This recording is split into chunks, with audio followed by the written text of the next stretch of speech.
This bike is incredible, but these gotta go.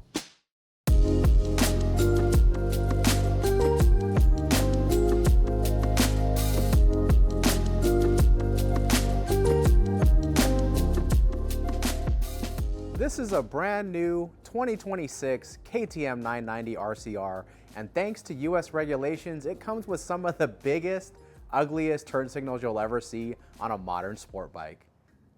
I mean, these are literally crazy. Luckily, this isn't an issue for the rest of the world, and that's why I have these. With my buddy's help on Instagram, Steve O.G. Lee, we were able to import these Eurospec Duke 1390 turn signals. Here are the part numbers. These are OEM KTM parts. This is a first. This has not been done yet. So today, let's swap these Eurospec turn signals onto this bike to see how much cleaner, sharper, and more KTM this 990 RCR should have looked from the factory. Let's get them side by side here. US spec versus Eurospec. Huge difference. You also notice on the Eurospec, it's got a slight smoke to the lens, which will match the smoked DRL. Okay, so let's go ahead and tear it down. We're gonna need a T25 Torx. Now, of course, this hasn't been done yet, so I'm not totally sure how this comes out. Looks like it might slide forward. There we go. Yep, so it does definitely slide forward. Once you get that one T25 fastener out, it's quite long. Then you're just gonna be very gentle, slide forward with it. And we've got our single plug here. Get you guys a little closer view so you don't damage your bike. But again, just gonna slide forward with it. And then it's got just this single plug. Looks like this is gonna be the release here. Got this little tab. There we go. Okay, let's take a look at them side by side here. Here we go. Let's see if the connectors are the same. It looks like I got them upside down for one thing. No, I didn't. They were right. They look the same. All right, so it looks like this is a twist out deal. So let's see. One thing I'll say, there it goes. Because it's a twist out, and it drags on this paint here, make sure when you twist your indicator out that this surface is clean. If there's any sand or dirt in here, when you twist it, you're gonna scratch the crap out of this. So, all right, so let's go ahead and get the new one in. All right, so straight in and boom, there we go. One more time, side by side. That is crazy. Look at that view there. Huge difference. Again, not KTM's fault, but man, this is gonna be much better with this Eurospec setup. Okay, so reinstalling should be pretty straightforward. Just gonna plug it in, make sure we're going the right way. Boom, went right in, locked right in, no problem. Feed our wire back, and there we go. Not bad. Moment of truth, let's go ahead and turn it on. Make sure we don't get any hyper flash or anything like that. Make sure we don't get any weird warnings on the dash. And there we go, no hyper flash. It's blinking at the same rate as the rear turn signal.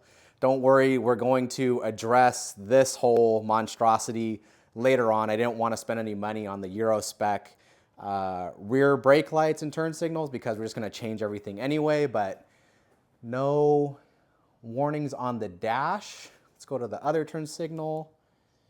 Yep, you can see it's blinking at the same rate. Look up here. Same rate, left and right. The left signal is still the stock one. You know what? This bike has hazard lights, doesn't it? Yes, it does. All right, so now we got the hazard lights on. You can see them side by side. That is crazy. Look at how big the stock turn signal used to be. Much better now. Step back one more time. Much cleaner look. Don't have to get anything aftermarket. Don't have to splice any harnesses or anything like that. Before I forget, little update for the exhaust situation. For those that watched the last video, I did end up making a 2.5-inch OD version of the original. The original is the one in my hand here. This is a 2-inch original.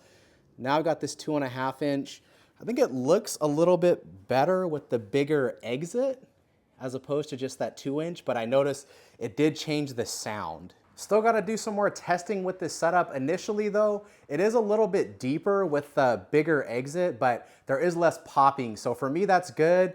Again, for those that watched the last video, there was a lot of popping in between shifts. As the RPMs came down, there was a lot of popping. It is reduced with this bigger diameter. So let me do a cold start for you guys real quick, just so you guys can get an idea.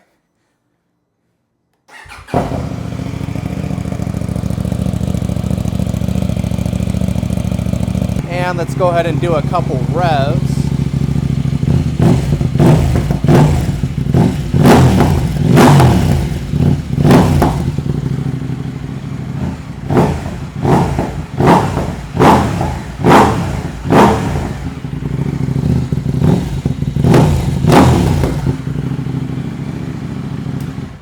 There we go, not too bad. I think it sounds pretty good, especially for still having the catalytic converter there and having that big resonator box still there. So let's throw on the other side of the Eurospec turn signals on and get a complete picture of what this thing should look like.